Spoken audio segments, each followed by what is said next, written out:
Hi all. स्वागत है आपका हमारे इस चैनल पर। इस वीडियो में हम कवर करेंगे preparation strategy for the exam of management trainee post in Coal India. As you might know, ये पेपर कंडक्ट होगा सिंगल फेज में, no interview, no negative marking. इस फेज में दो पेपर होंगे, paper 1 and paper 2। Paper 1 will be of 100 marks consisting of quant reasoning English and GK, and paper 2 होगा stream specific, that is marketing or HR, as per your stream that you select. Previous year analysis से पता चला है कि quant reasoning English and GK each section will be of 25 marks. Quant of 25 marks, reasoning of 25 marks, English of 25 marks, and GK of 25 marks, and the discipline specific paper. So इसमें GK में current affairs भी होगा और static GS questions भी होंगे, जिसमें कि subjects like Indian polity, history, geography, state specific, folks, musics, dances etcetera. इसमें मैं डिटेल में बाद में बताऊंगा। अभी के लिए हम देखते हैं प्रिपरेशन स्ट्रैटेजी। और preparation strategy will be based reverse engineering, that is previous year cut off was around 160 for majority of the streams for unreserved category. इसमें कुछ वेरिएंस हो सकते हैं प्लस माइनस 5 मार्क्स के, as per the stream and as per the category other variances. But अभी के लिए हमारा टारगेट होगा 160 marks out of 200, that means 80% in each paper, paper 1 and paper 2। Paper 1 में एज देर आर 4 सब्जेक्ट्स, हमारा target होगा 20 marks out of 25 in each paper of quant reasoning English and GK, and 80 out of 100 in second paper, discipline related paper. So quant reasoning English and GK में 80 marks score करने के लिए इस section में 20 marks हमें score करना है। So considering difficulty level of previous year papers of management training of Coal India, I think scoring 20 marks out of 25 in GK is a bit tough. So I have reduced 5 marks in that and adjusted those 5 marks in other 3 sections of quant reasoning English. Considering the difficulty level of these 3 sections also, I think this is the achievable target to have in all these papers. Our target should be 21 out of 25 in quantitative aptitude, 22 out of 25 in reasoning, 22 in English, and 15 marks in GK.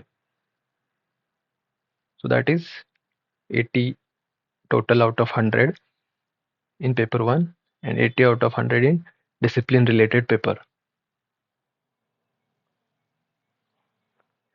सो अभी exam का official date तो declare नहीं हुआ है, but as per previous trends ये exam expected है around mid of March month, that is around 15th March 2025 या उस वीक में।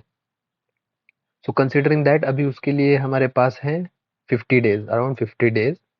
सो even if we keep 5 days in buffer, still we are left with 45 days. So ये हमारी strategy होगी as per 45 days, considering we have 45 days from today.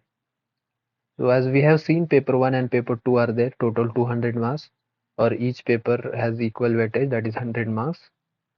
So इसीलिए आई suggest कि आप daily study time का 50% 50% इक्वल वेटेज दे दोनों paper के लिए। दैट इज अगर आप दिन का 4 घंटे पढ़ते हैं तो 50%, दैट इज 2 hours आप पेपर 1 पढ़े और 2 hours के लिए पेपर 2 पढ़े। अगर 10 घंटे पढ़ते हैं तो 5 hours each for each paper. और उसमें भी जो भी आपका टोटल टाइम होगा उसमें से 80% टाइम आप एक्चुअल स्टडी के लिए दीजिए and 20% time for revision. Same goes for both papers. For example, if you have total 1 hour, so उसका 20%, that is 10-12 minutes should be for revision and 48-50 minutes का पढ़ाई। so that applies for both the papers. so ये तो था holistic approach. अभी हम specific paper 1 के बारे में पढ़ते हैं कि हमारे पास है 45 डेज, जिसमें कि हमने डिसाइड किया है कि 50% ऑफ डेली टाइम हम देंगे फॉर 45 डेज पेपर 1 के लिए। और मैं एक और चीज़ क्लियर करना चाहूँगा, दो ये मेरा अप्रोच है which I think is good, ये सभी के लिए अप्लाई होगा या नहीं होगा, it depends on each individuals level of study, level of intellect, level of the available time they have. So you can be flexible with this approach as per your needs. ऐसा नहीं है कि ये मैंने बोला है तो यही अप्रोच परफेक्ट है. Okay, so moving ahead with that, so I have bifurcated 45 days in these many सब sections. सबसे पहले दिन हमें करना है PYQ एनालिसिस. अगर आपकी स्टडी नहीं हुई है, आपका कुछ उसमें बेसिक लेवल भी नहीं है, still you have to do previous year question analysis of Coal India Limited. Coal India Limited के previous year questions of management trainee are available on the internet. So आप कहीं से भी डाउनलोड करके एक बार गो थ्रू कर सकते हैं पेपर से, at least for QRE and GA, that is paper 1. So I like to clear one more thing, ये कोल इंडिया का जो पेपर है, that is not much of banking pattern, it is more leaning towards SSC pattern. So why that is, I will tell you afterwards. So अभी के लिए हम देखते हैं अप्रोच. सो क्वांट में हम दे रहे हैं 13 डेज, रीजनिंग के लिए 12 डेज, इंग्लिश के लिए 4 डेज एंड जीके के लिए 13 डेज. तो ये टोटल होते हैं अराउंड 43 डेज. और लास्ट में हमने 2 दिन रखे हैं revision of all plus full length mock test के लिए. कीप इन माइंड दैट ये we still have 5 more days left as buffer, तो उसमें भी हम रिवीजन और फुल मॉक कर सकते हैं कवर. सो अब ये तो था ओवरऑल अप्रोच. अभी हम ईच पेपर के बारे में भी देखते हैं. So we will first see about paper 1, which we have given 45 days and 50% time of all 45 days. So इसमें जैसे कि हमने देखा 4 सेक्शंस हैं, quant, reasoning, English and GK. तो देखते हैं क्वांट का. सो क्वांट में SSC पैटर्न के हिसाब से ये सारे टॉपिक्स हैं. सो जैसे कि मैंने पहले बोला कि ये Coal India Limited is not much like banking pattern. Bank में जैसे सिटिंग अरेंजमेंट हो या फ्लोर बेस्ड क्वेश्चंस हो, जिसमें कि 5 क्वेश्चंस के ब्लॉक्स आते हैं, वैसा यहाँ नहीं होता. यहाँ मोस्टली सिंगल मार्क के क्वेश्चंस आते हैं and there are no blocks, group of questions in this pattern. Also कि another change we can see in GS subject, which we will see again after some time. But GS subject में भी bank में सिर्फ current affairs होता है, GS subjects नहीं होते. यहाँ पे GS सब्जेक्ट्स भी होते हैं, Indian polity and all that. We will see about that later on. अभी के लिए क्वांट सेक्शन का देखते हैं. सो क्वांट में ऐसा है कि आई सजेस्ट कि आपका अभी तक कुछ, आपने जो MBA किया है या आप में से कुछ वर्किंग भी होंगे, सो आई सपोज कि आपका कुछ लेवल होगा क्वांट में. So as per your level you see all these topics. And अगर आप इसमें से कुछ वीक होगा starting from number system, I suggest कि आप नंबर सिस्टम से स्टार्ट करें, then go to percentage profit and percentage ratio and proportion. ये है बेसिक. तो इसके ऊपर से ही बाद में arithmetic and algebra and data interpretation के क्वेश्चंस आप कर सकोगे. सो आपका अगर इन बेसिक सब टॉपिक्स पे अगर स्ट्रांग होल्ड है तो it will be helpful for you. So I suggest कि आपका इसमें से कुछ वीक पॉइंट होगा तो आप उस पर टॉपिक वाइज यूट्यूब वीडियोस देखिए. ये ईच स्पेसिफिक टॉपिक आप यूट्यूब पे सर्च करिए, उस पर कुछ अच्छे वीडियोस ऑलरेडी अवेलेबल है ऑफ डिफरेंट टीचर्स, आप वो देखिए. And then try to solve MCQs and PYQs on your own. PYQs में आप कोल इंडिया के भी QRE जी के सफिशिएंट PYQ क्वेश्चंस अवेलेबल हैं, प्लस SSC के भी, आप कुछ SSC CGL के भी PYQs आप रेफर कर सकते हैं. SSC CGL each year 30 shifts में होते हैं, first shift of the first phase of that exam.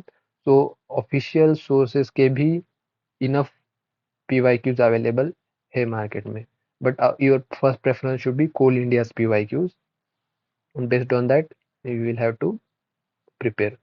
So second is reasoning, that we have given 12 days. इसमें भी वही अप्रोच रहेगा. these topics are there, these are on SSC pattern. ऐसा नहीं है कि ये सब टॉपिक इसमें इंक्लूडेड हैं, ऑलमोस्ट ऑल टॉपिक्स हैं, बट कुछ 1-2 टॉपिक्स में मिसिंग हो सकते हैं या कुछ एक्स्ट्रा भी हो सकते हैं, but general it is a belief that these topics are in the SSC pattern. So topic wise YouTube देखने हैं एंड एमसीक्यूज एंड पीवाईक्यूज करने। इसी तरह आप इसको स्क्रीनशॉट ले सकते हैं। ये टॉपिक्स आपको बाद में स्टडी के टाइम इजी जाएगा रेफर करने के लिए। English is a bit different subject. इसके लिए मैंने एक्चुअली कम दिन भी दिए हैं ताकि we can utilize those many days for other 3 subjects, that is QR and GK. So English में सभी का ऑलरेडी कुछ लेवल हो सकता है। अगर आप इंग्लिश वीक है तो आप ये 4 डेज इंक्रीज करके जो भी आपका सब्जेक्ट आपको ठीक लगता है बाकी का, उसमें से आप ये डेज इंक्रीज कर सकते हैं इंग्लिश के लिए। सो इंग्लिश का instead of referring book, if your at least grammar is basically good, आप पीवाईक्यूज रेफर करिए और उसमें कहाँ गलती हो रही है उस पे से आप keep on going on improving your mistakes. So that is a good approach, I think. And along with that, for proper sentence formation, uh, keep on reading English news articles. I think that should be sufficient for English. So now GK is the most tough part according to me in the whole exam, क्योंकि इसमें return on investment ROI एक तो कम है and also investment is very high. That is, we have to give a lot of hard work in this GK subject as compared to other subjects. So इसमें as I said कि current affairs and GS subjects 2 parts हैं. Current affairs आप previous around अक्टूबर से लेके अक्टूबर, नवंबर, दिसंबर, जनवरी and February, these 5 months, and if time permits do first week of March, that is till 7th March. So it becomes 5.25 months. ऐसा नहीं है कि इसमें से बाहर का कुछ करंट अफेयर नहीं आएगा, but this is all what we can manage to do. This is the optimum level, as हमारे पास अभी टाइम भी कम है and we have to read a lot. I suggest कि you go through monthly magazines and quizzes based on them. Daily newspaper आप अभी, if you don't have habit, in coming 45 days it is a bit tough to read newspapers. So monthly magazines are mid path to approach, I think, for current affairs. इस पे monthly magazines पे quizzes और MCQs भी होते हैं, वो आप हाँ, अटेम्प्ट करके कि रेगुलर रिविजन्स कर सकते हैं इसमें से. That is would be helpful for you to memorize current affairs things. And next part is GS subjects, जो कि है in history, geography, Indian polity, economy, science and tech, and other static subjects, that is state wise dance forms, music forms, festivals, and books, awards, honors, etc. So इसके लिए जो first 4-5 subjects हैं, history, geography etcetera, वो आप Lucent book से refer कर सकते हैं. प्लस कोल इंडिया लिमिटेड के पीवाईक्यूज आप एक बार पहले रेफर करिए. After even after studying each subject, subject wise PYQs भी आप रेफर करिए. And a good source of this is, I think, SSC CGL के प्रीवियस ईयर के पेपर्स, दैट इज 2024 के भी आप रेफर कर सकते हैं. इससे आपको एक बेसिक आइडिया आ जाएगा कि किस टाइप के क्वेश्चन इसमें से करने हैं. आई सजेस्ट कि आप स्टडी करने से पहले भी एक बार एसएससी सीजीएल के क्वेश्चन पेपर्स गो थ्रू करिए, ऑफिशियल क्वेश्चन पेपर्स. तो आपको स्टडी करते हुए समझ में आएगा कि किस पे ज़्यादा फोकस करना है. We can't keep on studying everything under the sun in 13 days. So smart study तो हमें करना ही होगा. So PYQs is a good option to go through. Okay, that is 13 days for GK subjects. इसमें हमारा target तो वैसे 15 out of 25 है, which looks easier to achieve, but if you are out of touch of current affairs and GS subjects, believe me, it is a tough task to do. और अगर आप अच्छा करते हो, 15 के above भी स्कोर करते हो, since there is no negative mark, it would be beneficial, it would give you a margin of comfort for other subjects also. So that's it for paper 1. अभी चलते हैं पेपर 2 के तरफ. पेपर 2 में, which is discipline specific subject, which each one which you choose, marketing, sales, or finance, or personal, or HR, and other subjects like material management and etc. There are many disciplines for that. So each discipline का तो मैं नहीं बताऊंगा, उसके लिए आपका discipline specific books, basic material आपको आपके पास अवेलेबल होगा ही मार्केट में, जो कि मोस्टली रेफर किया जाता है इवन फॉर अदर एग्जाम्स, वो आप इस एग्जाम के लिए भी रेफर कर सकते हैं. I will tell in detail about marketing and sales. तो मार्केटिंग एंड सेल्स के लिए हमें स्टार्ट करना है Bible of this subject, that is Philip Kotler's marketing management book. I think recent version इसका 15th चल रहा है. जो कोई भी रिसेंट वर्जन होगा वो रेफर करिए. Even if you have one version older, it is fine, not a big issue. आप उसमें से टॉपिक वाइज रीड कर सकते हैं, चैप्टर वाइज. सो आपको ये करना है कि बुक में से चैप्टर वाइज रीड करना है and chapter wise MCQs and quizzes लगाने हैं. बुक में भी कुछ क्वेश्चंस हैं और आपको ऑनलाइन भी कुछ मटेरियल मिलता है, तो चैप्टर वाइज क्विजेस आपको लगाने हैं. या फिर या तो आप, and plus there are some other topics also which are not mentioned in Philip Kotler's book. If there were some questions related to coal marketing and etc. I'm not sure if those will come in this year, but वो आप internet या AI की मदद से कर सकते हैं cover. Marketing conceptually as compare to finance and other things ज़्यादा टफ नहीं है अंडरस्टैंडिंग में, बट मेमोराइजिंग में it is a tough task for some people if you don't grasp the concept. Once you read all the book, it looks easy while reading, but once the whole book is over, people tend to get confused between different concepts. So better understanding से आप chapter wise पढ़िए. Now that we have 45 days, जिसको अभी discipline के लिए हमने 50% of time for 45 days for each day हमने allot किया है. सो अभी रिसेंट वर्जन में फिलिप कॉटलर के 25 चैप्टर्स हैं. So even if we give 1.5 day for studying plus attempting MCQs of that chapter, 1.5 day per chapter, around 37.5 days होते हैं. And after that remaining time आप दीजिए कुछ रिमेनिंग टॉपिक्स कवर करने में and revision of these chapters. Marketing में revision बहुत important है, and as this subject covers 50% of the weightage, it is very important for you to score good in this. 80% हमारा target है discipline specific subjects में. So make sure कि you prepare as per that level to achieve 80 marks in discipline specific subjects, B it marketing और आपको कोई other subject होगा तो भी. Okay, that's it for paper 2. So I hope कि आपको ये वीडियो अच्छा लगा होगा. Keep preparing. Good luck.